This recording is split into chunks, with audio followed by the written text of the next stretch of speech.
Speak वो तोता है जिसमें हर्षद की जान अटकी पड़ी है। और अभी तो स्पिक को और नीचे लाना है। स्पिक जितना गिरेगा हर्षद भी उतना ही गिरेगा। हर्षद मेहता की सीरीज में जो बियर कार्टेल के बारे में बात की गई है, आखिरकार बियर कार्टेल के मेंबर्स आज कहां पे हैं? किस स्टेटस पे आज सभी बियर कार्टेल के मेंबर्स पहुंच चुके हैं?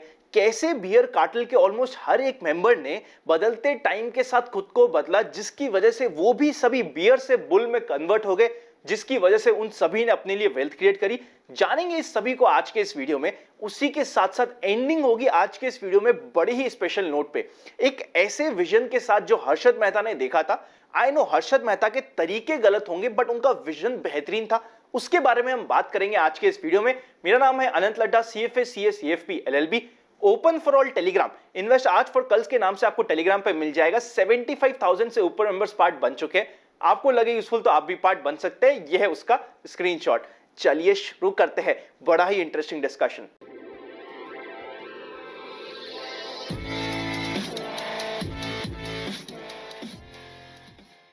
बियर कार्टेल के जो सबसे पहले मेंबर होने वाले हैं, उन्हें कंप्लीट सीरीज में महेश्वरी के नाम से एड्रेस किया गया है और आप और हम उन्हें राधा कृष्ण दमानी के नाम से जानते हैं। कंप्लीट जो ये सिनेरियो आता ना, स्कैम 1992, जो कंप्लीट हर्षद मेहता का स्कैम था, उसमें ये हर्षद मेहता के अगेंस्ट में थे। हर्षद मेहता बुल था, वो मार्केट को ऊपर देखना चाहता था। राधा कृष्ण दमानी जी उस समय बियर थे। उस समय उन्हें इच्छा होती थी कि मार्केट टूटे, क्योंकि उन्होंने पोजीशन शॉर्ट करी होती थी। मार्केट करेक्ट हो तो उन्हें प्रॉफिट होगा। बट कंप्लीट ये सिनेरियो और कंप्लीट स्कैम के बाद उन्हें रियलाइज हुआ, ये तो भगवान की कृपा थी कि हम बच गए हर्षद मेहता के अगेंस्ट में। अगर हर्षद मेहता कुछ समय और चल जाता तो ये लोगों का हाल बुरा हो सकता था। ये राधा कृष्ण दमानी जी को उस समय रियलाइज हो गया। उस समय उन्होंने डिसीजन बनाया कि अब से वो कभी भी शॉर्ट सेलिंग नहीं करेंगे और प्रॉपर इन्वेस्टर, एक वैल्यू इन्वेस्टर बनेंगे। 1995 में जब HDFC बैंक आई थी मार्केट में, उस समय लार्जेस्ट इंडिविजुअल शेयर होल्डर बने थे राधा कृष्ण दमानी जी। उसके बाद 1999 में अपना बाजार की फ्रेंचाइजी ली थी राधा कृष्ण दमानी जी ने। उस समय उन्हें रियलाइज हुआ कि अपना बाजार में काफी सारे फ्लॉज है, जिसकी वजह से ये अपनी एफिशिएंसी तक काम नहीं कर पा रहे। इसी चीज को ध्यान में रखते हुए इन्होंने 2000 में डीमार्ट की शुरुआत करी और 2017 में डीमार्ट पब्लिक हुई। और आप सभी जानते हैं आज के दिन राधा कृष्ण दमानी इंडिया के 4th रिचेस्ट मैन है। 1,15,000 करोड़ से ऊपर की इनकी आज के दिन नेटवर्थ है और आज भी ये एक्टिवली इन्वेस्ट करते हैं मार्केट में। आज के दिन कहा जाता है एज पर रिपोर्ट्स कि इनका पोर्टफोलियो ऑलमोस्ट 10 स्क्रिप्ट्स के आसपास है इनके पोर्टफोलियो में, और साथ ही इनके टोटल पोर्टफोलियो की वैल्यू अराउंड 80,000 करोड़ के आसपास आज के दिन पे है। इन्होंने कंप्लीट स्कैम के समय, हर्षद मेहता के समय से सीखा कि शॉर्ट करके specially Indian equity share market में इंडिया ग्रो करने वाला है। इन्हें रियलाइज हो गया था। इन्होंने समझ लिया मार्केट के साथ और बदलते हुए सिनेरियो के साथ समझ लिया कि इंडिया में एक ग्रोथ स्टोरी है और इंडिया ग्रोथ स्टोरी में शॉर्ट करके पैसा नहीं कमाया जा सकता। अभी तक जो गलतियां हुई वो हो गई। आगे ये एक वैल्यू इन्वेस्टर और एक बेहतरीन इन्वेस्टर बने। आपके लिए और हमारे लिए लर्निंग है कि कभी भी अगर हमारे अगेंस्ट में कुछ सिनेरियो चले जाए, हमें उससे सीखना चाहिए और फिर जो सीखा जाए उसे अप्लाई करके आगे बढ़ना चाहिए। सेकंड बियर कार्टेल के मेंबर होने वाले एक ऐसे जने जिन्हें आप और हम आज के दिन द बिग बुल के नाम से जानते हैं। जी हाँ दोस्तों, आई एम वेरी श्योर आप पहचान चुके होंगे, राकेश झुनझुनवाला। आप इधर चेकआउट कर सकते हैं, रियल लाइफ में भी उनकी फोटो और जो कंप्लीट सीरीज में उनकी फोटो रही थी वो भी आप चेकआउट कर सकते हैं। रेयर एंटरप्राइज के आज के दिन ही मालिक है। आज के दिन इंडिया के वॉरेन बफेट के नाम से जाना चाहते हैं। उस समय हर्षद मेहता के समय ये भी मार्केट को शॉर्ट किया करते थे, बट उस समय इन्हें रियलाइज हो गया कि इंडिया एक नेक्स्ट बिग थिंग होने वाला है। इंडिया में वेल्थ क्रिएशन का टाइम आने वाला है। इस चीज को ध्यान में रखते हुए वो भी बियर से हट के बुल की तरफ शिफ्ट हो गए और उसके बाद जो उन्होंने किया है मार्केट में वो हिस्ट्री बना चुके हैं। देखिए, सीरीज देखने के बाद आप सभी लोगों में से काफी लोगों को ऐसा लगेगा कि यार राकेश झुनझुनवाला को तो हर्षद मेहता उस समय हरा सकता था। हरा सकता नहीं था, उस समय उन्होंने हराया, बट राकेश झुनझुनवाला ने अपनी हार से सीखा और आगे ग्रो करते गए और आज के दिन एक one of the favourite investor बन चुके हैं इंडियन इक्विटी मार्केट के।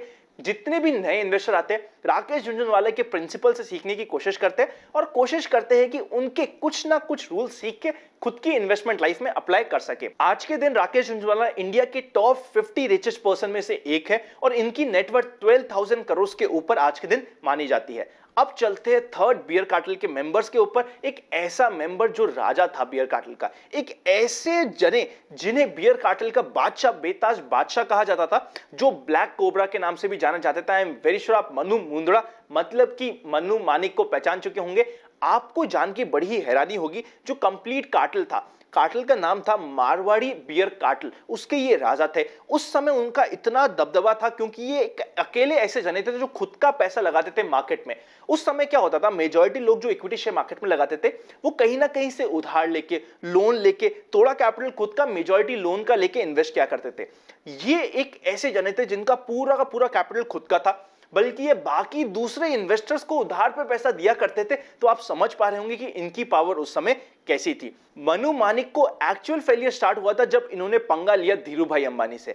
धीरूभाई अंबानी, देखिए हर्षद मेहता से पहले भी धीरूभाई अंबानी से पंगा ले चुके थे, उसके बाद भी जब इन्होंने धीरूभाई अंबानी से पंगा कंटिन्यू रखा, धीरूभाई अंबानी इन्हें खा गए और धीरूभाई अंबानी के सामने मनु मानिक भी फेल हो गए। और यही था इनका सबसे मेन फेलियर का कारण। ये ऑलमोस्ट हर एक स्कैम में कहीं ना कहीं इनका नाम आया था, बट हर जगह इन्हें क्लीन चिट मिल चुकी थी। नेक्स्ट बियर कार्टेल के मेंबर होने वाले हैं अजय केडिया। ये एक ऐसे ब्रोकर है जो सीधा भिड़े थे हर्षद मेहता से। हर्षद मेहता ऑलमोस्ट जो काम करते थे वैसा ही कुछ ये भी किया करते थे। इनका हर्षद मेहता के समय में भी काफी नाम उछला था। उस समय इन्हें जेल भी जाना पड़ा था, पर कैसे ना कैसे करके इन्हें क्लीन चिट मिल गई थी। बाद में केतन पारिक स्कैम में भी इनका नाम काफी उछला था, बट वापस से ये क्लीन चिट लेने में सक्सेसफुल हो पाए थे। आज के दिन ये बोर्ड ऑफ मेंबर्स का पार्ट है SMIFS लिमिटेड के और बेहतरीन काम कर रहे हैं और बड़े अच्छे से काम कर रहे हैं। नेक्स्ट और फाइनल जो बियर कार्टेल के मेंबर होने वाले हैं, एक ऐसे मेंबर जिनकी वजह से एक्चुअली जो हर्षद मेहता का कंप्लीट स्कैम था ना, वो एक्सपोज हुआ था। आई एम वेरी श्योर आप पहचान पाए होंगे, अगर नहीं पहचान पाए तो मैं आपकी रेफरेंस के लिए बता देता हूं। उनका नाम है त्यागू उर्फ AS त्यागराजन। सिटी बैंक में मनी मार्केट के सारे ऑपरेशन AS त्यागराजन, जिन्हें सीरीज में त्यागू के नाम से एड्रेस किया गया है, वो सारे के सारे हेड करते थे। अगर मैं बोल दूं कि मनी मार्केट और डेट मार्केट में बेताज बादशाह था सिटी बैंक उफ त्यागू, तो गलत नहीं था। और ये कंप्लीट मनी मार्केट को एक्सप्लॉइट किया करते थे। हर्षद मेहता सीधा भिड़े थे त्यागू और उनके कार्टेल से, और कहीं ना कहीं त्यागू के जो ईगो था उसको हर्षद मेहता ने बहुत बुरी तरीके से हर्ट किया था। त्यागू हमेशा से ही हर्षद मेहता के पीछे थे, बट सच में बात की जाए ना, जो मेथड्स हर्षद मेहता यूज करते थे वो cut copy paste exactly same methods त्यागू और उनका कार्टेल भी उस समय यूज किया करता था। तो त्यागू को एक्चुअली पता था कि कैसे हर्षद मेहता को पकड़ा जा सकता है, क्या हर्षद मेहता करने की कोशिश कर रहा है। मतलब हर्षद मेहता की पूरी बैकिंग की बात करी जाए, पूरी माइंडसेट की बात करी जाए, तो त्यागू को बेहतरीन तरीके से पता थी, क्योंकि त्यागू खुद भी वही यूज करता था अपने कार्टेल के थ्रू।